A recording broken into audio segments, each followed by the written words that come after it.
Good morning, good evening, good night, good midday, good afternoon. Welcome back to Voice in the Wilderness. And welcome back to the teaching prophecy in this time, in the modern era. All right, just want to make some adjustments here. Make sure everything is in in that box. All right, so as I said, welcome, and I hope you guys have been listening. I hope that you guys have heard something that was a blessing, that really ministered to you, that caused you to think back, go back, read, reread, rediscover, and reunite with the Father, which is what this message, this channel is all about. This is about our relationship, my relationship, your relationship with Jehovah, the creator of heaven and earth. Amen. So welcome again. As I said, we are in the current series, teachings, Prophecy, CY, Prophecy, SY, in the modern era, in the modern times for today, right? And we talked about it at length in that first session, and we began, I think, in the appropriate place in Deuteronomy chapter 18, and I want to go back there, kind of refresh our memories for a few minutes, and then forge ahead, right? Deuteronomy 18 is Moses speaking to the children of Israel, right? About the future, right? About their concerns on hearing the voice of God in after he's gone, when he's no longer with them, right? We all know the story of Moses, and we're going to go into that a little bit. I want to talk a little bit about Moses. I don't want to go too deep into him himself, but I want to point out certain things, his birth and certain things, and I want to go into what God says about Moses, right? And how God saw Moses, what kind of relationship, not from Moses' point of view, from necessarily, but from God's point of view, which to me is the key in everything, right? If you've listened to a couple teachings that I did in the prophetic statement that Yeshua made in Matthew chapter 7, when he said, not everybody who said, Lord, Lord, will enter the kingdom of heaven, right? And you will come and say, you did this, you did that, and you did all these magnificent things. All you cast demons out, you healed the sick, every weekend you went down and fed the poor and the hungry and the homeless, and you took care of the fatherless and the widows, and man, you did awesome good stuff, right? According to Matthew 7. And Yeshua said, he will say, depart from me, you who work iniquity, I never knew you. Which to me is a phenomenal statement, right? Because that statement is not coming from me to him, is not going from me to him or from you to God, it's going from God to you, for God to me. And for at the end of it all, for God to say that to me, it's a terrible thing, right? Which means I have lived my life for years and years and years thinking that I was doing God's will and I was doing all these awesome, wonderful things, and come to find out, I may have been doing wonderful things, but God never knew me. He never knew me, which is, wow, that's like a father disowning a child. A father, we know about that, we hear stories of, children who said the father never lay claim to them as their own, and that's a horrible place to be in. So, yeah, anyway, getting back to Deuteronomy 18. So I want to, like I said, go back there, kind of rehash it a little bit and talk about that, and then go into a little bit into Moses, into his beginnings and so on. All right. So let's go back into Moses, into Deuteronomy 18 and 18, which says, if you were following along the last time, I'll give you a minute, I'll give you a couple seconds to find it, if you have your Bibles, and if you don't, you can listen, but I prefer you have your Bible so you can check what I'm saying, right? It's something that we don't often do. Sometimes even I do it when I'm listening to people teaching and stuff. I try to go on my memory on what I may have read last month, 2 months ago, yesterday, which is not really the best thing to do. The best thing to do is to get your Bible and follow along. Read as that person reads, and make sure that they're saying what you read it. And it might be reading different versions, which may or may not be off with words and stuff, which is it's most versions you find that, right? So Deuteronomy 18 and 18. You have enough time. I hope you're there. Let's go. Deuteronomy 18 and 18 states as follows: I will raise them up a prophet from among their brothers. And we talk about that, right? Like you. This is Moses telling the children of Israel what God had spoken to him, right? And he's relaying that information to them, right? That God said he's going to raise up from among them a prophet like me, right? And that's why I want to go into a little bit in this second session. I want to go into a little bit into Moses, right? What kind of person? When he say like me, what is he talking about? Who is he, right? And I will put my words in his mouth. My words, okay? The word of Jehovah, if you will. The word of God, if you will, right? God says he will put his words in the mouth of that person, that prophet, okay? And he will speak to them all that I command him. He will speak to them all that he is commanded. Everything that he hears, those are the things that he will repeat. He will speak. Like Yeshua said, I only say what I hear my Father say. I only do what my Father says do. You see, so Yeshua is like a copycat of his dad, if you want to say that, right? Everything he heard, he repeated. Everything he see, he repeated. So it's like he's like, I won't want to say robotic, but because they were one, same spirit, same perception, same mentality, same ideology, same. Any bracket you want to open up, and they were identical twins, if you will, not the other one. Identical, right? They looked exactly alike. They spoke exactly the same thing. They thought exactly the same thing. They saw the same thing. Everything about them is like a copy. It's like an exact replica of, right? Think about that for a minute. Genesis 1 and 26. So, and this, therefore Moses is reassuring the children of Israel. Verse 19, it shall happen that whosoever will not listen to my words.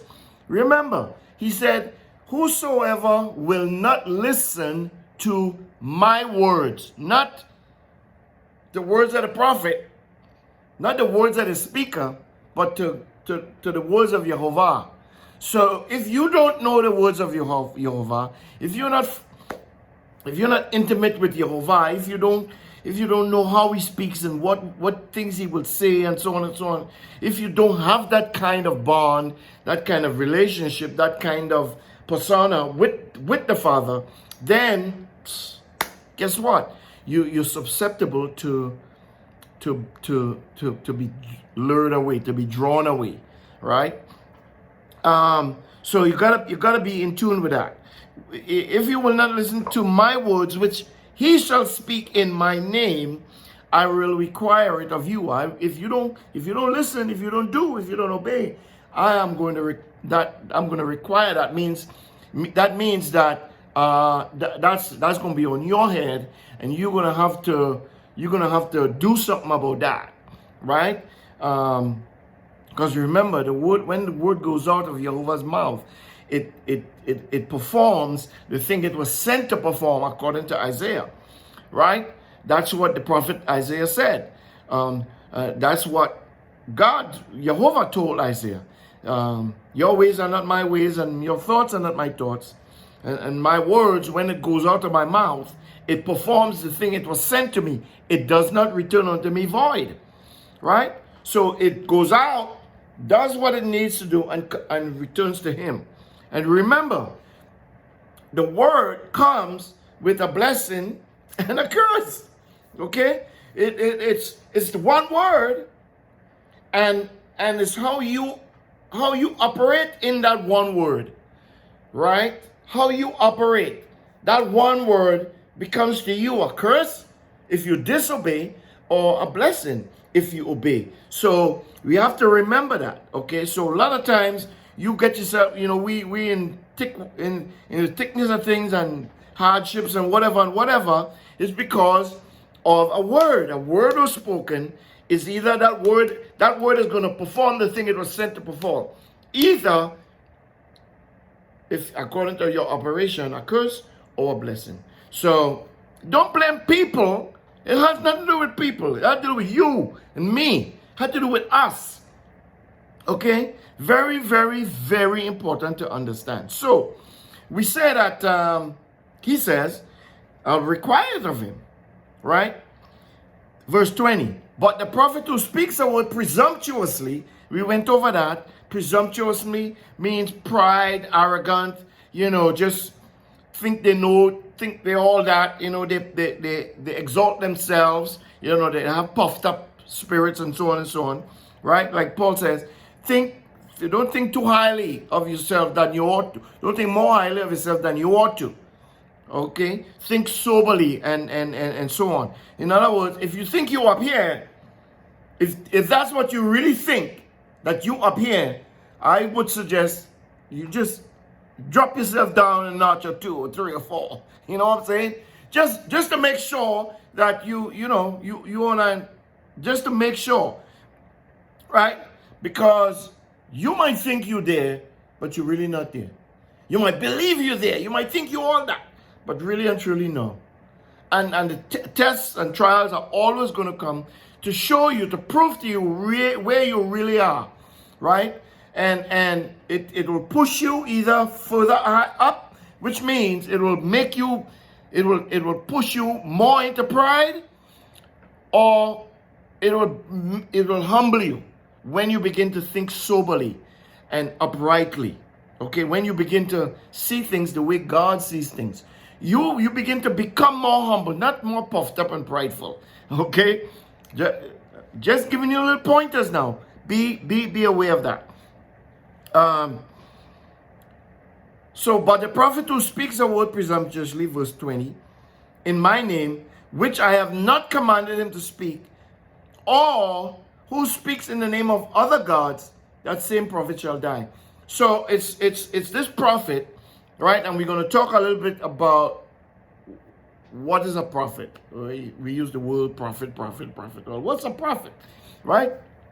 We're going to go into that a little bit too. So the prophet, the person speaking, right, is in there, according to verse 20, speaks something that he wasn't commanded to speak. There's no unction, there's no power, there is no authority given to him to say what he said. I remember years ago, I was in youth ministry. It's like years ago, and we were ministering to the kids, and after that, kids were playing little games and having fun, and I was in a conversation with a group of kids who were touted as good football players, and they were talking about, how their ratings and stuff like that, among the footballing entity in the school that they went, high school kids, right?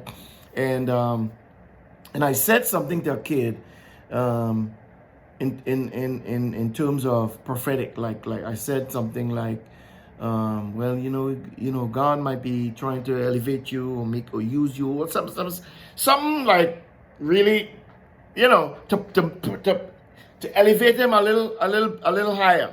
And when I said that, um, I heard in my spirit or in my ear, I heard these words. Why you say that to the boy? Just like that. It's like, ooh. And I heard that, right? And that immediately let me know that I said something that I should not have said. You see what I'm saying? And I had to humble myself and obviously ask for forgiveness. And I can't remember if I said anything to the gentleman. But I know I had to. I know what I said something to put him on that high place, pedestal, or however you want to look at it. And then I heard what I heard, and then I had to just like wow, whoa. So if I wasn't in a place to have that level of awareness, I would not hear that other voice saying to me, "Hey, what you doing? You're trying to, what you doing? You're trying to push something that I didn't say to do. I didn't ask you to do that. I didn't command you to do that. There was no instruction, right? But again, a lot of times that's how the prophetic operates. A lot of times you step out there and you say things, and then if you're not aware, if you're not listening, right, you might find yourself in trouble because you may have said something that you should not have said. Okay? And it happens to everybody. So, don't look at me like, oh, he crazy, or no, you, or something like that. I'm just being honest with you, okay? So, and the key to this also is the fact that you said something presumptuously, arrogantly, could also rope you over into saying something on behalf of a false spirit, a false God, right? So these two they kind of flow hand in hand. If you're not, remember Yeshua said, if you're not for me, you're against me. So if you do something that's not for me, if you do something that I didn't command you to do or to say, then you're working against me. So it's crucial that we understand these principles. All right? So again, we're going down to 20. We're trying to wrap this up to go into the meat of this week's teaching. You shall say in your heart, how then shall we know the word that Jehovah speaks? And the answer comes when a prophet speaks in Jehovah's name, if the thing doesn't follow, if or no happen. All right, so you have two things flowing there. That is the thing which Jehovah has not spoken. The prophet has spoken it presumptuously or in the name of other gods. Don't be afraid of him. All right. So if you've been anywhere in the church setting, right? In the church setting, and you hear people preach or teach, and you hear them talk, and they utter prophetic words, and they're given to if you and they almost use threatening language, right, to put people in subjection or to make you do something, and so I'm just letting you know. Listen. The first thing is, the only person you have to give a report to is God. Okay? He is who demands a report in the end after all is said and done. He is going to require it of you, not this prophet or nobody else. So it puts a mandate on me, not to the prophet, but to Jehovah. I'm not afraid of the prophet, okay? Because Yeshua said, don't fear man, what man can do to you, because all the man can do is kill you. The flesh, right? Put the flesh to sleep. But fear him who can put the flesh to sleep and cast your soul into Hades. So that's the one. That's the preeminent one. Okay, that's the one who sits on the throne. That's the one who sits, according to the prophets, on the circle of the earth. That's the one who searches the heart and minds of man to see what you're about. He is the concern, not the prophet or the evangelist or the pastor, the teacher, or whoever, the apostle, whoever calling it themselves. Like listen, none of them. Okay, I don't care how big you are, I don't care how much miracles you do. Paul, Peter, none of you. I ain't scared because I'm not accountable to you per se. Okay, I'm not accountable to you. So don't be afraid of him. Listen, discern, get the correct perception, and if you perceive and your discernment indicates that this is a word from Jehovah, then you go ahead and you follow through with that word, right? But here's the kicker. If the thing doesn't follow, well, let's look at that word follow, if you will. Let's look at that word follow. Thought just ran across my mind. If the thing doesn't follow, means bow, come. If the thing doesn't come, bow is one of the Torah portions, the name of the title of one of the Torah portions, if you know anything about the Torah portions. It's the name of one of the Torah portions, and it means come. It's kind of beckoning, right? If the thing doesn't come, if the thing doesn't follow, if the thing doesn't come to pass, right? And bow, it's to go in or to enter or come in, right? It has to do with those things. The light upon, right? Doesn't like present itself, kind of thing. Like when God said, let there be light, guess what light did? Light presented itself. Light said, boom, here I am, Father, what you need? Which is how we're supposed to be. This is how we are supposed to be.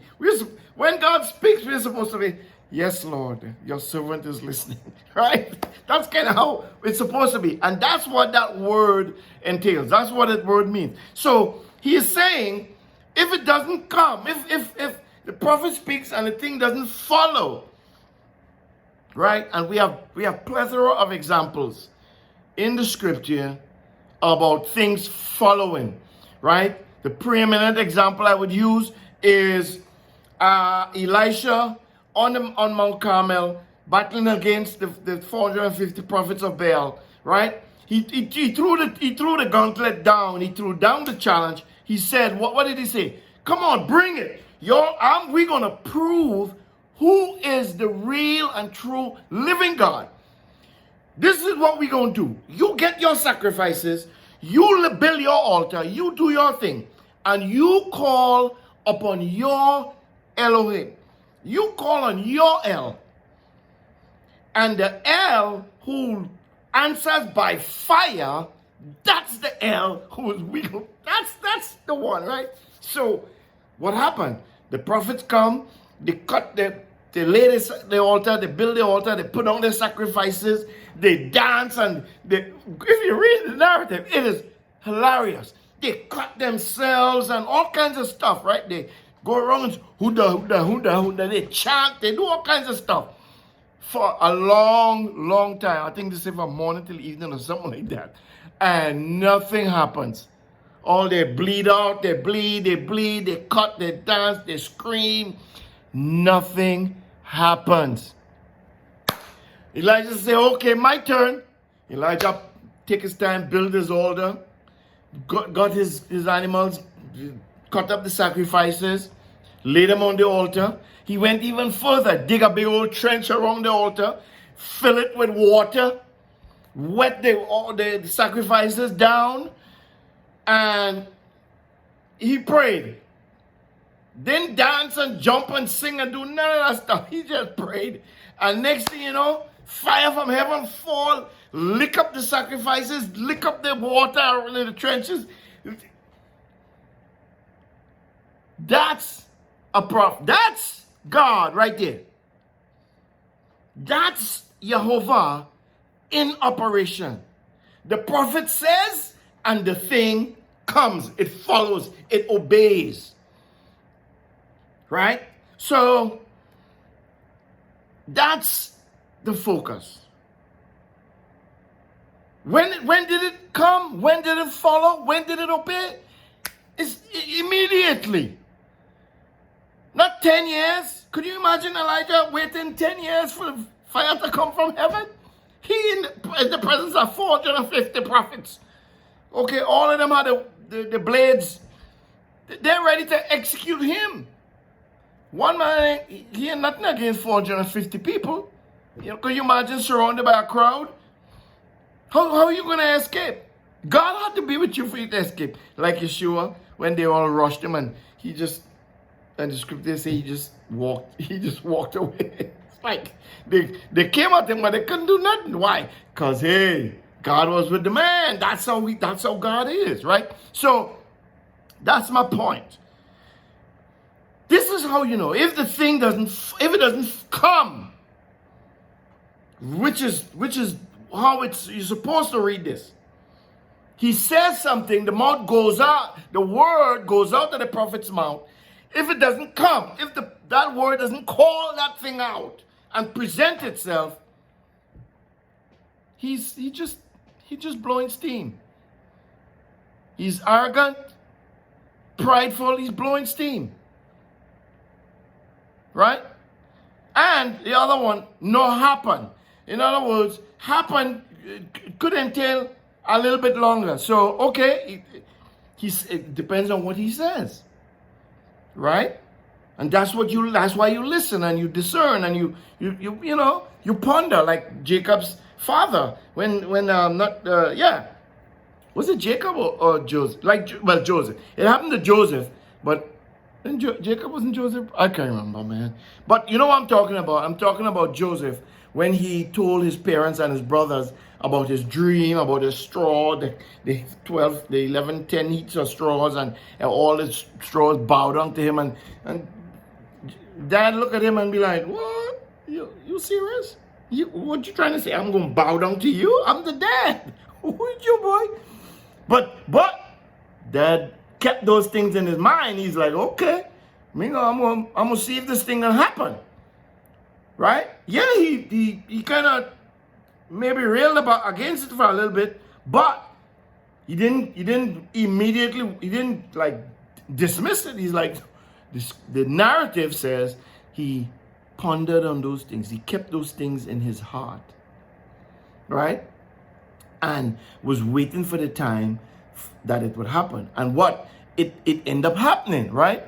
That dream actually came to be. So, again, there's no need to fear. There's no need to be anxious or getting, anxious in terms of, you could be anxious, but not in terms of fearfully anxious. You're like, ooh, scared, something. I'm anxious like that. You could be anxious or better word might be excited that, this thing is this prophet said this thing and you believe it, and, so you're looking forward to it. You're excited like that. Right? So, this is what Moses said. Let's take a look at Moses, right? This guy, Moses.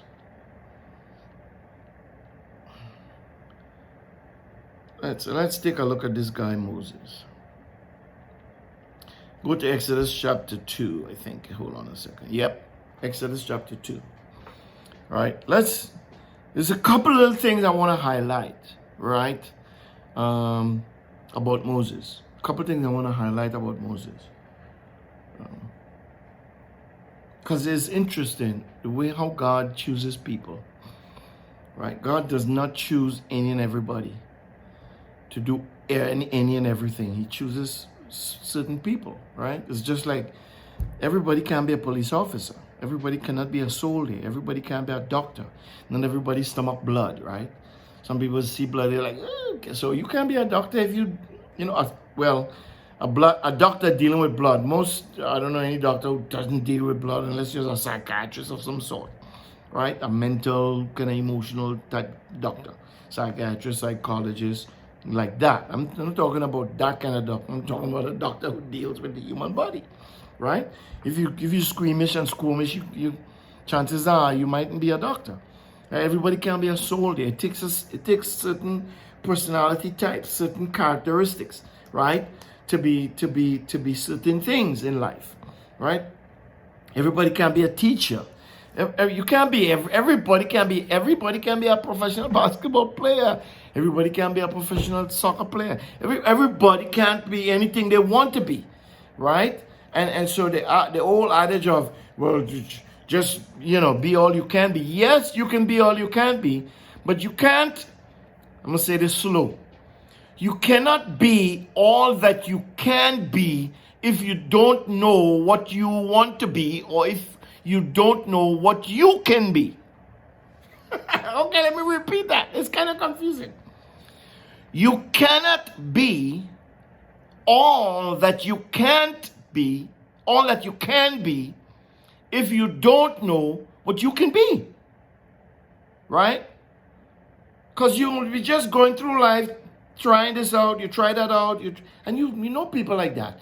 They try this, they try that, they try the other. People leave school, go to university to become doctor, end up being musician. People leave school, go to become musician, end up being a doctor. You hear about those stories all the time, right?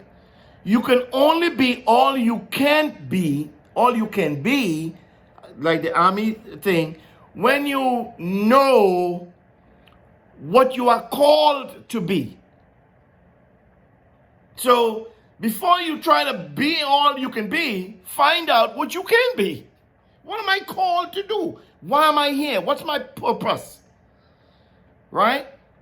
And when you listen to people who know what they're saying, right? I listened to an interview, Tom Brady. I listened to an interview, Hank Goldberg. And the interviewer asked them kind of basically the same question. I think it was Kathy Hughes from TV1. I think it was that. And she asked them, if you're trying to encourage somebody to, what can you tell them, right? And Tom Brady, I think they said it basically kind of the same thing. Listen, whatever you love to do, that's the thing you have to do. Go after that, follow after that, irregardless, here's the kicker, irregardless of monetary gain. Okay, that's the kicker. So regardless of the finance, regardless of the monetary aspect, if you're really absolutely passionate about doing something, chances are that's the thing that you have to follow. That's the thing that you have to go and pursue. In that sense, it's not going to be work for you when you're doing something that you like. People who love to cook, people who love to make clothes, people who love to design, people who love to do things, it's not work for them. They could do that 24/7. Why? Because they love to do it, right? That love is there. That's the foundation. And if you're not looking at monetary gain, that's also another principle, because more often than not, people follow money, right? Because they had to eat, they might have kids to take care of, or family, and all this kind of stuff. So all of that comes to complicate matters. Wow, let's get out all the way, okay? So, are we in Exodus chapter 2? We're talking about the man Moses, right? And this is Moses in his beginning, even before his beginning a little bit. Exodus chapter 2 verse 1 reads as follows. A man of the house of Levi went and took a daughter of Levi as his wife. And the woman conceived and bore a son. It's interesting that they use the word son here, right? And not a male child or boy child. Right? I'm gonna explain that in a minute. Remember, we're talking about prophecy, CY, which is the teaching part, teaching aspect. Prophecy, SY, which is the forth-telling aspect, right? They get the revelatory aspect, if you well, you could get it in both senses, but more of the forth-telling aspect. So when listen, I want you to pay attention, right? This particular chapter, this particular verse. The woman conceived and bore a son, right? I want you to pay attention to that word. When she saw that he was a fine child, in other versions give a different word, she hid him for 3 months. Now, two interesting words, right? What makes them interesting? Excuse me for a second. What makes those two words interesting? If you study Hebrew, if you study words to any degree, you will understand where I'm coming from. The word son. Let's look at that word son first. All right. The word son is the word ben. Right, in Hebrew, it means son, grandson, child, member of a group, son, male, and so on and so on and so on. It speaks of children, right? So a daughter could be called a son. See, don't get confused with what's going on today with people. They're trying to be gender neutral and all that kind of stuff. That right there is some real top class foolishness. Okay, that right there is a real top class foolishness. In the beginning, God, Jehovah, made them male and female. Gender neutral kind of foolishness here. Okay, He made them male and female. Okay, I'm gonna say that and I'm gonna leave that there for right now. Right? So the word is ben.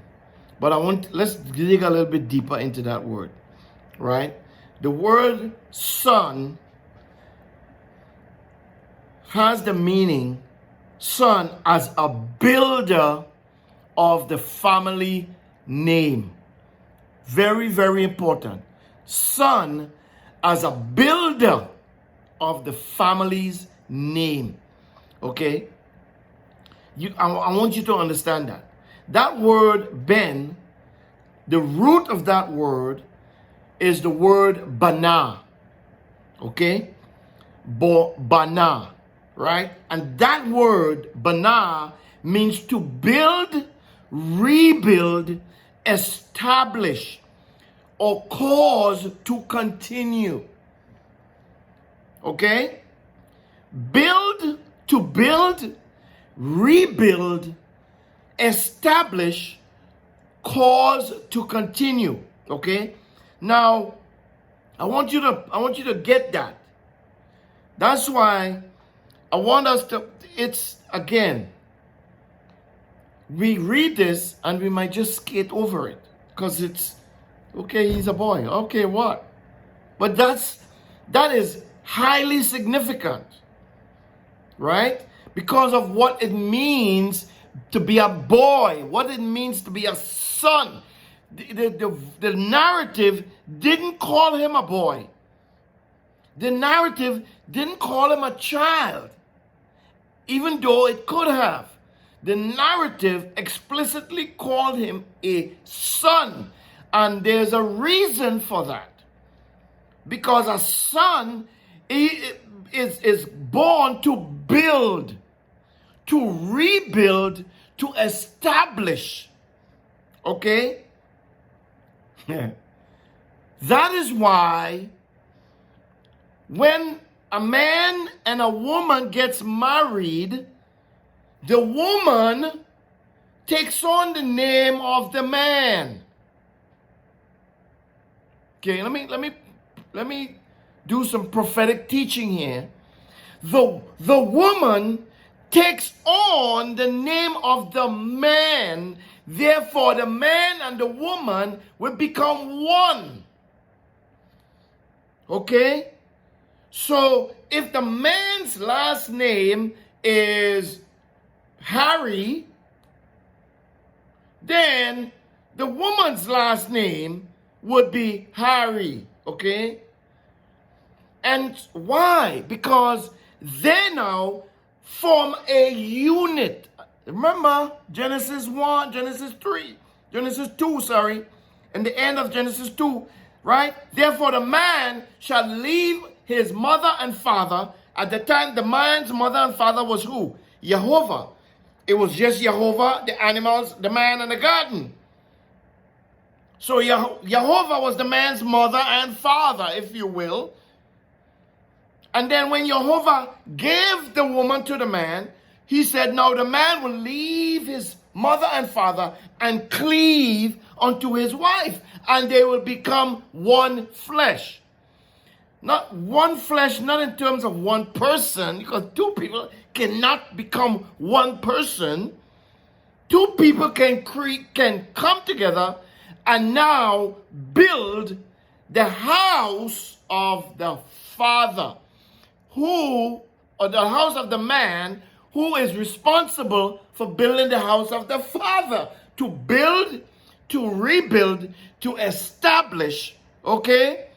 So if you listen to What is Man, that teaching that I did, a series that I did, What is Man, that's the key in why God created man. The man is the memory. The woman is like the earth, if you will, right? That's why they call the earth Mother Earth, right? That's why they call her. That's why, you know, people who don't want to talk about God and stuff, they say, oh, that Mother Earth, right? Mother. They call the earth as a mother.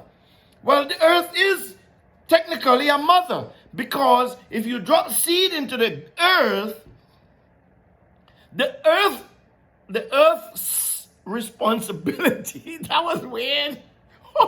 The earth's, right, responsibility is to house that seed, is to hold that seed. The seed has all the stuff in it to reproduce what it's supposed to reproduce, and thereby the seed goes into the earth. The earth encapsulates the seed. Oh, God, I'm laughing at myself. That is funny. The earth encapsulates the seed, and the seed stays there and is nurtured by the nutrients in the earth. And then the seed dies and is reborn, and it sprouts, and then it comes up out of the earth. So yes, earth is technically Mother Earth.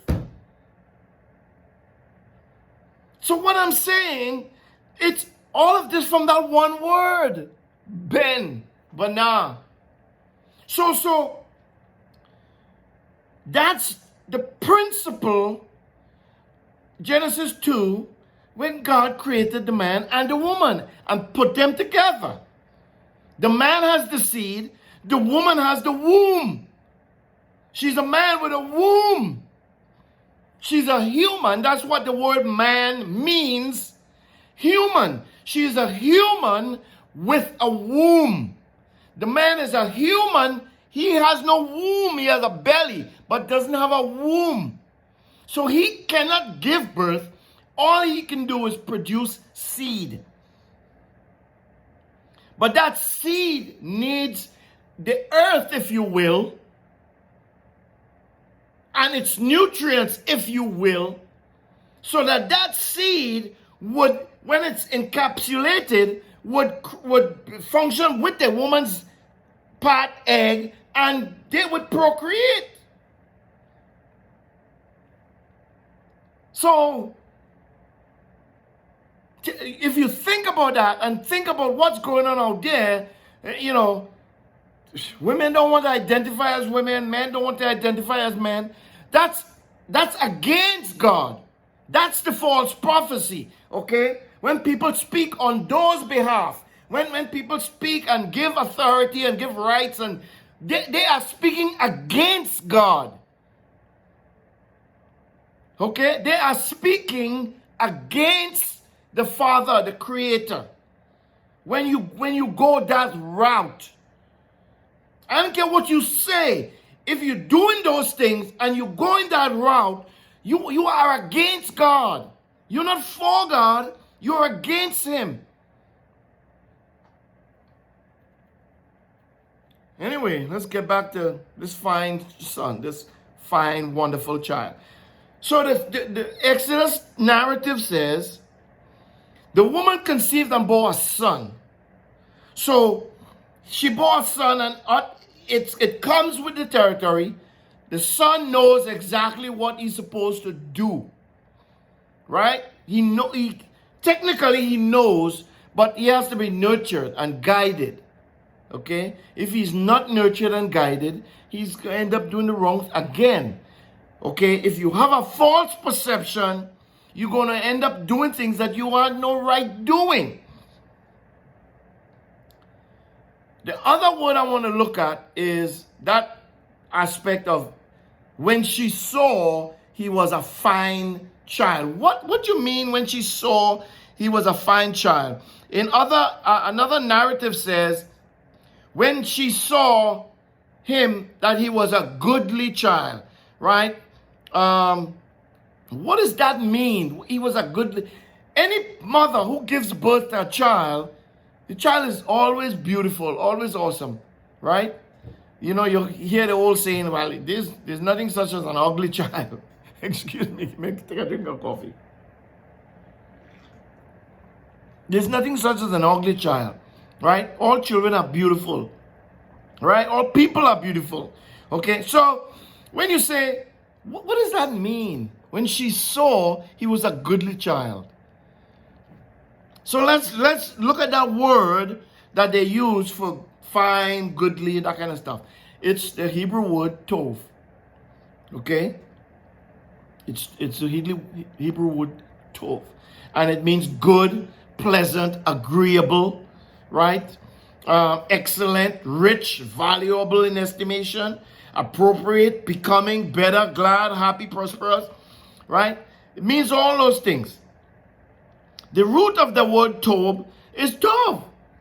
Again, it goes out to be good, to be pleasing, to be joyful, to be beneficial, to be pleasant, to be favorable, be happy, be right, to be delightful, right?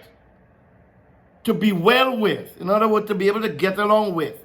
To do well, to do good, to act right or righteously, or to act rightly, which is the same thing. So that's what that word is. So it's really not a big deal, because like I said, every parent, every mom, especially moms, right? Because obviously you nurture something for 9 months and it comes out of your womb, and you know you're there. The mother-child bonds in most cases is closer than father-child, right? Because the mother is actually one, giving birth to that child, right? And so this is nothing really intricate, nothing big about this statement. Seems like a normal statement, but again, I venture to go a little deeper. When you think about who Moses turned out to be, when you think about how God looked at Moses, this becomes really important. How did she know, right, that this child was so extraordinarily special? It's kind of what she thought, that her bond with the child, her vision, her imagination, her spirit, if you will, looked at the child and be like, you know what? Because at the time, if you read the Exodus narrative in the first chapter, you would know that there was a threat from the king, the Pharaoh of Egypt, to the midwives, right, to kill all the male childs that they are aware of being born, right? Like because obviously a mother is giving birth to a child, most times they incorporate a midwife. The midwife comes and sees is a boy. The midwife's instructions from the Pharaoh is to kill that child, right? I don't know how, distract the mom and do something. I don't know, right? throw him in the river. I don't know. I think in the narrative, I don't want to go and read it. I think it says throw them in the river, but the idea is to kill the child, right? I don't want to go read the narrative because I don't want to go too far to the right. Okay, so that's the instructions from the midwives. The mom, this woman, she knows that. So that even give her a bigger impetus, if you will, to protect this child, because man, I look at my son, oh God, my boy, my baby, I can't let anybody kill him. Right? And God is so awesome, people. Listen, man. If you don't know him, I charge you to get to know him, man, because he is awesome. He is awesome. And God uses her connection with the child, her emotional connection, her spiritual connection with him. He uses everything, right? And I would venture to say, even gives her the impetus to say, you know what? This child is worth protecting this child. And that's what I want to get at, is that the connection, it goes beyond emotional. It taps into, if you will, the realm of the spirit, if you will, from God's connection to the woman, because God knows what he wants to do with that child, okay? And that's why listen, let me just say this. That's why you cannot advocate for abortion, because you don't know who this child is going to become. Yes, your situation might be terrible. You may have been raped. God forbid, something tragic may have happened. You may be in position to lose your life.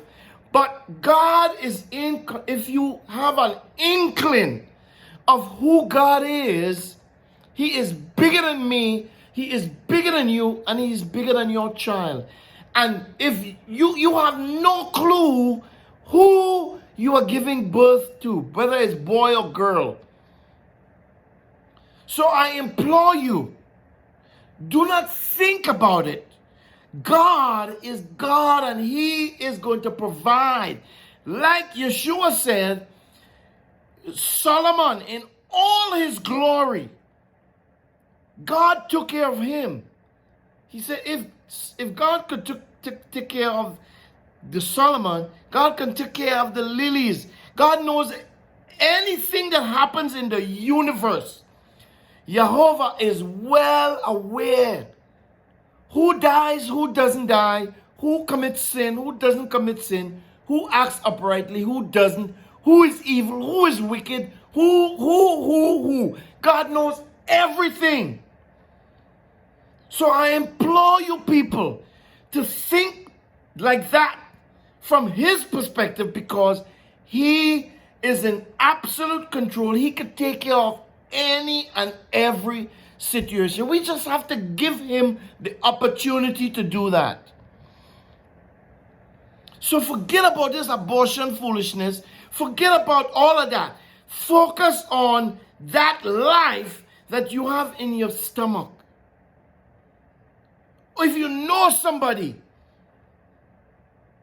who might be thinking about that, if you know somebody, talk to them. Make sure that they have the impetus to go full steam ahead and bring this child forth. Because we have no idea how a child is going to be raised. And this is a preeminent example of what we're talking about here. I don't know if this mother knew what this child would turn out to be.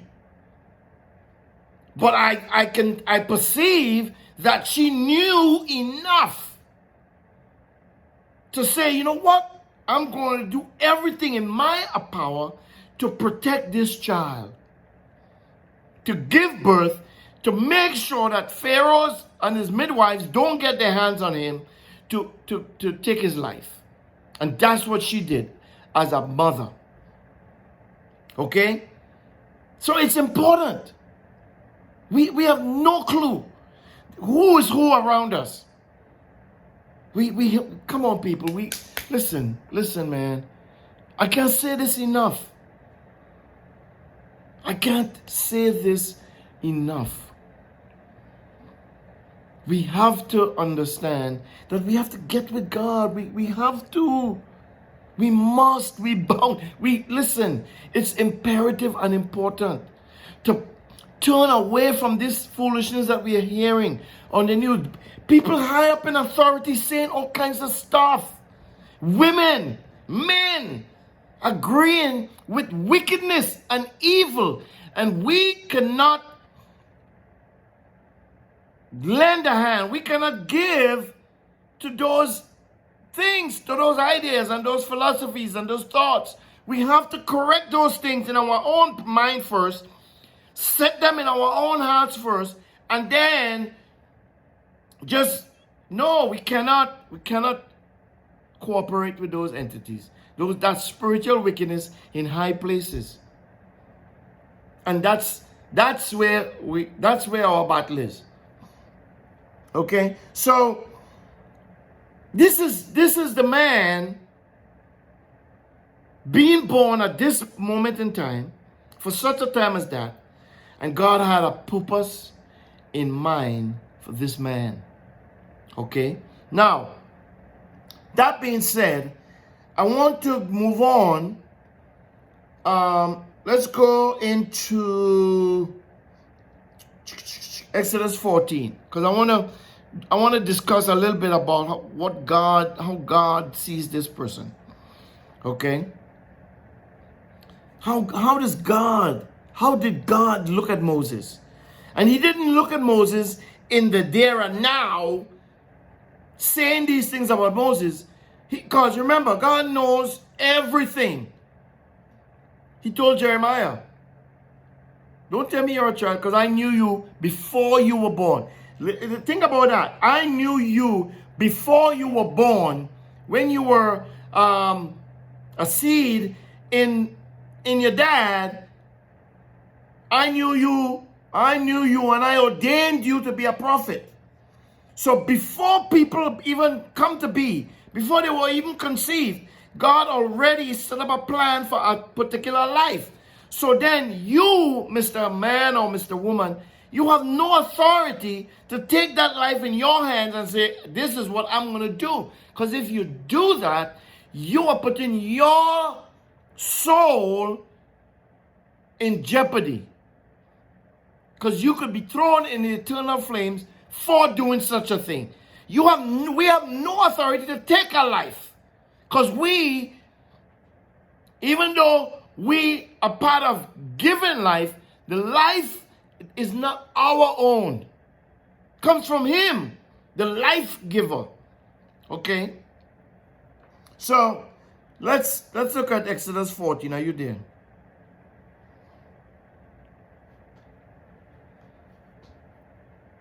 Exodus 14 and 31 says this. Take note. Israel saw the great work which Jehovah did to the Egyptians, and the people feared Jehovah, and they believed in Jehovah and his servant Moses.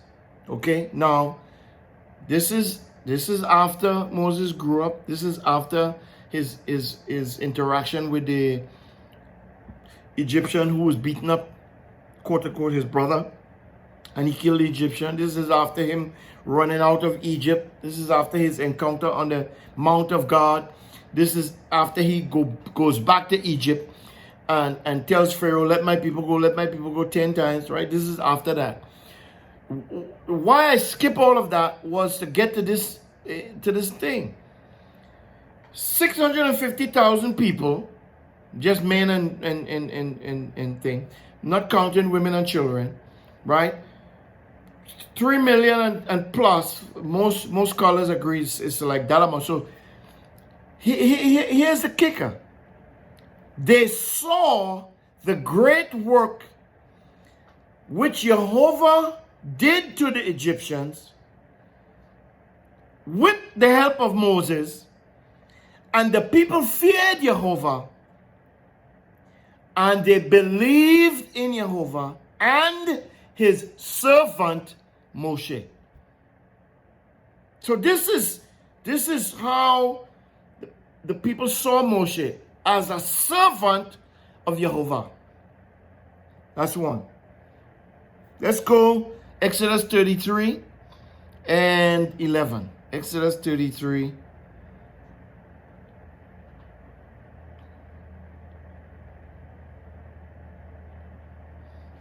Okay. Now, Exodus 33 and 11, if you're there, let's read what that says.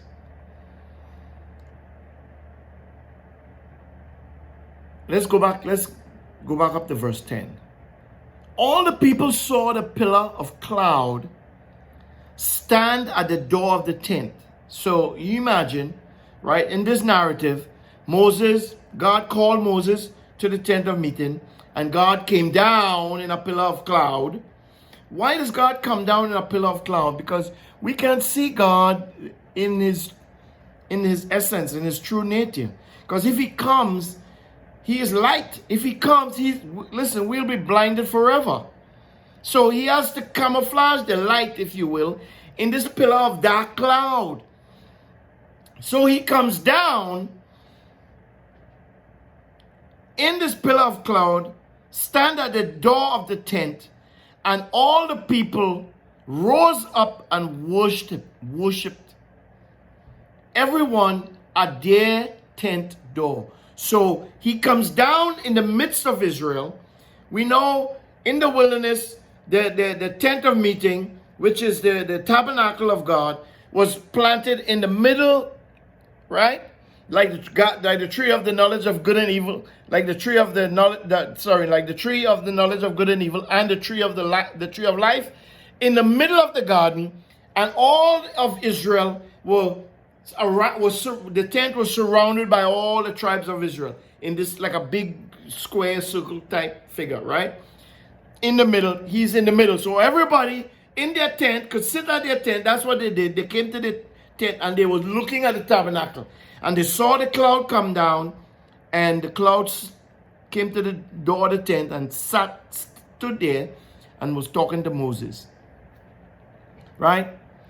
Verse 11 now, Deuteronomy 33:11.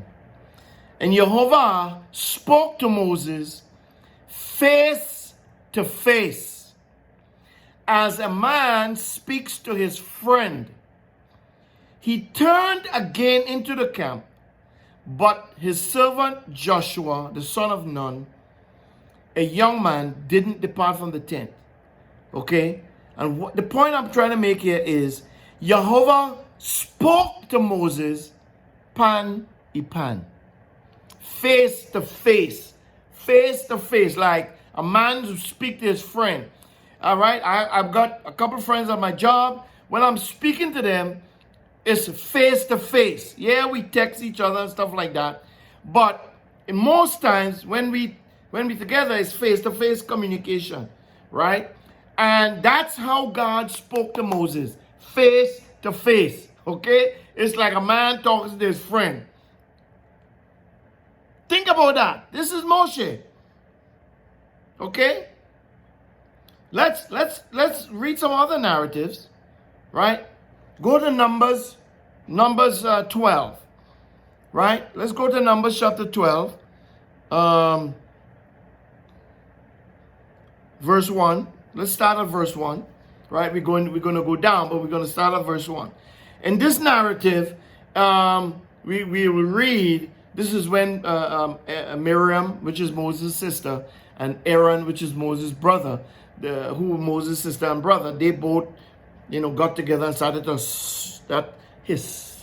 They started to hiss against their brother, their own brother, right?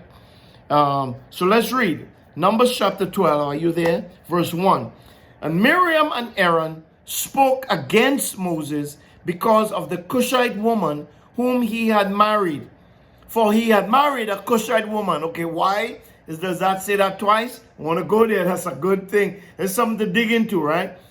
Why does it say that twice? Because if you know anything about Israelite history, and if you know anything about how they were to behave and who they were to marry and all these things, you would understand. But we're not going to go there, right? We're going to continue reading. We're just going to set that aside for now, all right? They said, has Jehovah indeed spoken only to Moshe? Hasn't he spoken also with us? And Jehovah heard it. So when you think you in the corner, shoo-shooing with your sisters and brothers, talking to your co-workers and your father and mother and about people, don't think that God ain't hearing. The person may not heard, the person may not have heard, the person may cannot hear because they're somewhere else. But God hears everything. Remember I said, he knows everything, he sees everything, he hears everything. He is everywhere, okay? So when you think you're doing something and nobody notices, all right, I'll leave that there. The narrative says Jehovah heard it. Now the man Moses, listen, was very humble. Okay? Remember, the book of Proverbs says, 6 things I hate, yea, even 7 things are an abomination to me. The very first thing that's an abomination to Jehovah is a haughty spirit, which is pride, right? Pride is like, hey, I'm all this, I'm all that, I'm all that. That's pride, high and mighty. So if that's the first thing he hates, guess what's the first thing he loves? It's a humble spirit. Okay? And so here, the narrative makes the point that now the man Moses, Numbers chapter 12, verse 3, was very humble. Didn't say humble, but very humble. Okay? Very humble. And it goes on to say, more than all the men who were on the surface of the earth. Wow. That's a huge statement, people. That is not a statement to just read over and continue going. No. Like Keith Johnson said, that's a statement we have to stop and pause and talk about this. God hates a pride, a haughty spirit. But man, look at how God sees Moses. Again, we're looking at the character, we're looking at the man, we're looking at the framework. Moshe. Who is this man? Look at, first to begin, how he was born, how his mother saw him, how that connection.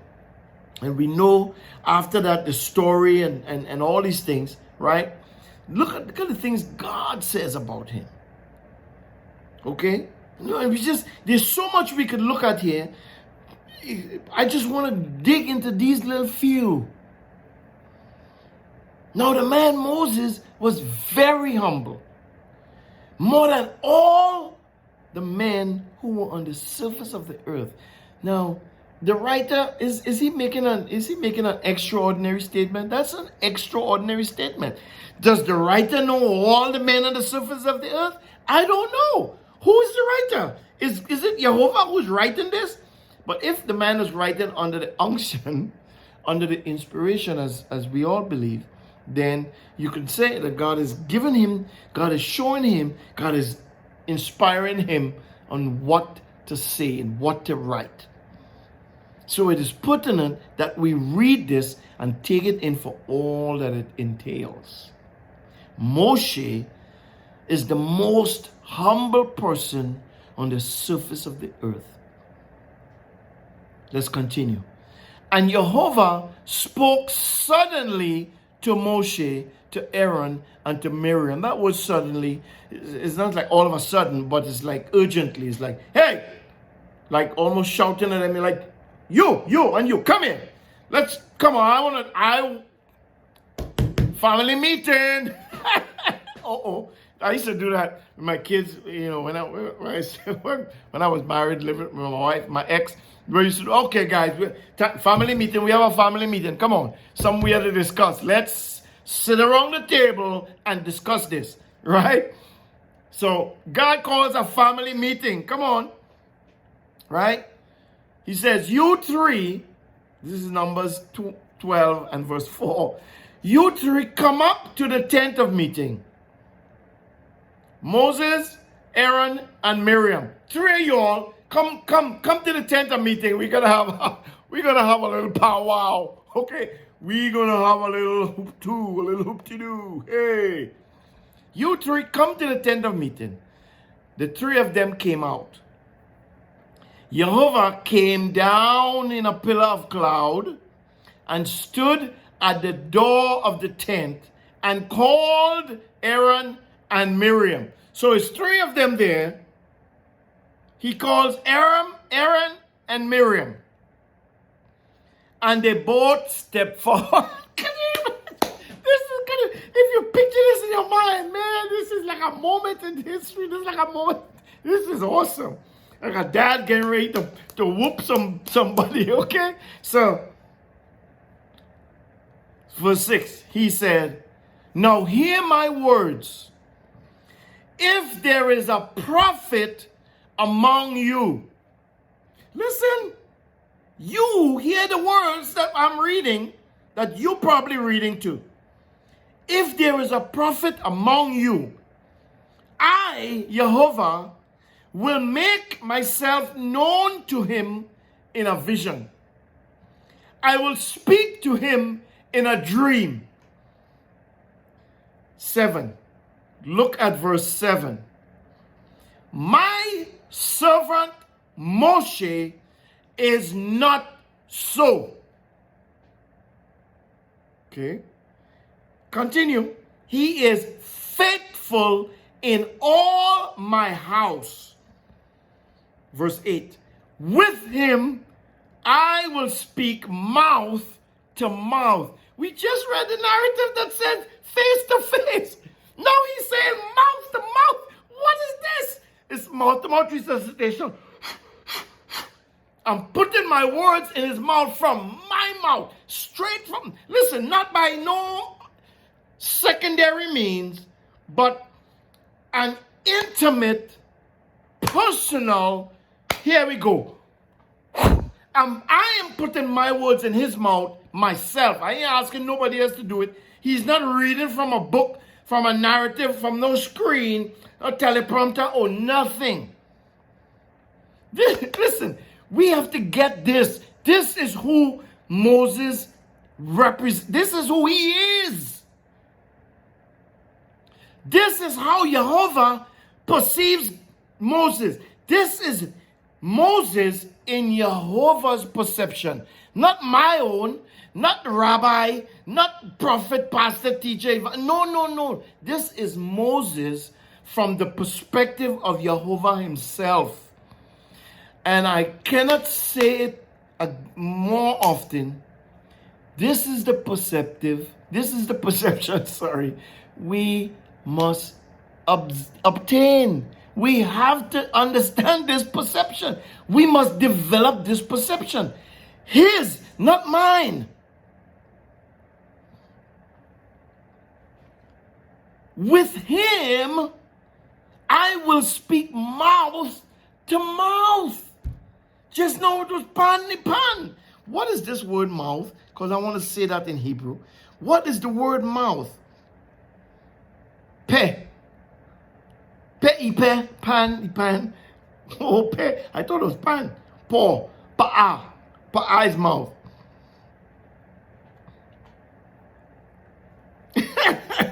I'm telling you, this is like wild, okay? We got to understand who Moshe is. He was called a prophet. You remember, we had in the end we're gonna talk about that word prophet. What's a prophet? Okay. Verse 8, Numbers 12, verse 8. With him I will speak mouth to mouth, even plainly, not in parables. I'm talking to him out like Yeshua when the disciples asked him, hey, Yeshua, we notice when you're speaking to them, to everybody, you speak to them in parables. But when you're speaking to us, you speak to us plainly. It's the same principle. He says even plainly, not in riddles. And he shall see Jehovah's form. Whatever form that is, that's what Moses sees. He sees a form. Whatever form it is, that's what. And this is the relationship between Jehovah and Moses. And it's all from Jehovah's perspective. This is not what Moshe is saying. This is Jehovah speaking. And here comes the rebuke. Remember, he is speaking to Aaron and Miriam. And he is saying to them, wait a second, are you all crazy? You all know who you're talking about? Do you all know who he is? You talking about him like he's just your brother. Well, he is more than that. He is my servant, and this is how I see him. And when I speak to him not just face to face, but mouth to mouth. I put my mouth on his mouth and breathe into him my words. This is what basically Jehovah is saying here. And I don't just speak in riddles, but I tell him straight up plain, no ice. And he sees my form. He says, why then were you not afraid to speak against my servant? Again, here's my servant. He says me, not you.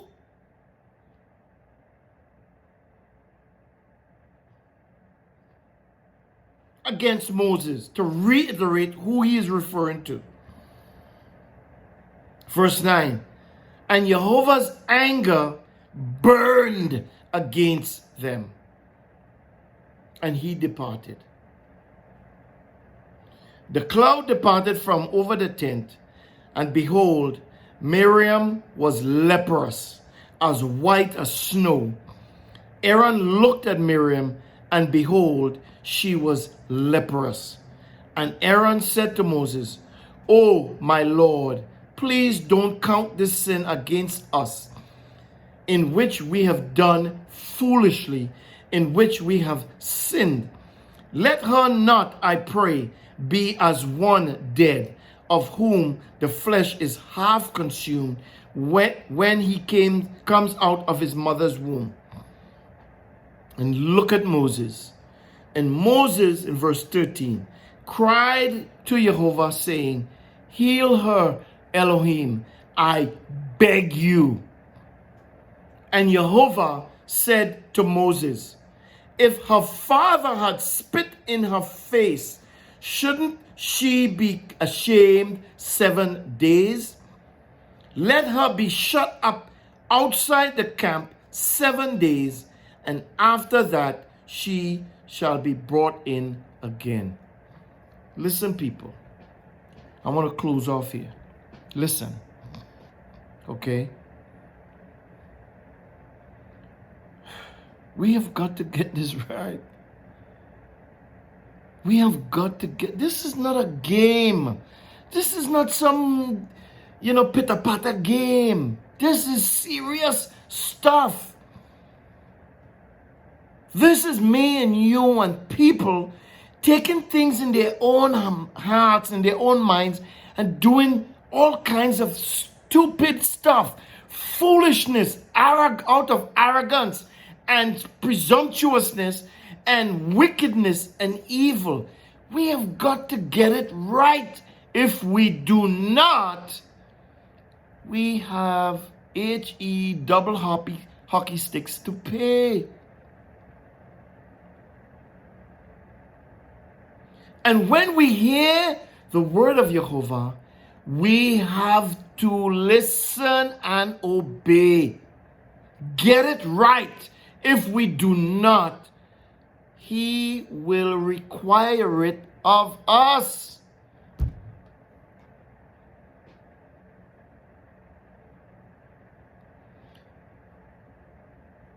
This is how Jehovah sees Moses. This is how Jehovah looks at Moses. This is how Jehovah perceives Moses. So Moses is not just any old person. No. He is of primary importance to Jehovah. So you treat him with scant courtesy, disregard, disdain, disobedience, disrespect, and whatever disses you might come up with, you will have hell to pay. We have to get it right. We have to get it correct.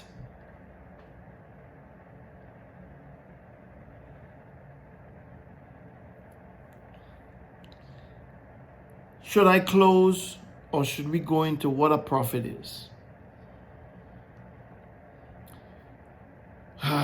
Let's close. I want to close. Next week when we're going to start with what is a prophet. Because it's a lot of times we think, a prophet is yes, he's a special person. Okay? But a prophet could be anybody who speaks this. But I don't want to go there. Let's stay in the book of Numbers. Let's go up to Numbers chapter 6 and verse 22 in closing. Listen. If we look at prophecy, the foretelling, right? Prophecy, the teaching, if we look at it, we will see, we could see what a lot of people are saying and what they're trying to do and the things they're trying to perpetrate and the things they are committing themselves to, the organizations and all kinds of stuff, right? This LGBTQIMGAK LMNOPQRSTUVWXYZ thing. You tie yourself to that. I'm telling you, this is simple and straightforward. Okay? This is as easy as you can get. God is saying, listen, I set my word before you. And it's up to you. You have free reign, free choice. You obey, and you inherit the blessings. Or you disobey, and you inherit all the curses. Okay? Let's close. Numbers chapter 6 verse 22. Next time we're going to get into what is a prophet. We're going to unearth that, dig into that and talk about it. This is put in. Listen to these words. Listen to the words, people. This is God. This is Jehovah speaking. Jehovah spoke to Moses, saying, "Speak to Aaron and to his sons, saying, this is how you shall bless the children of Israel. You shall tell them, you shall say to them, Jehovah bless you and keep you. Jehovah make his face shine upon you and be gracious to you. Jehovah lift up his countenance upon you and give you peace. So they shall put my name upon the children of Israel, and I will bless them. This is prophetic. And we're going to go into this in one of these teachings. Not just end with it, but we're going to read it and dig into it. But for now, be blessed. Shalom. Shavua Tov. See you next time.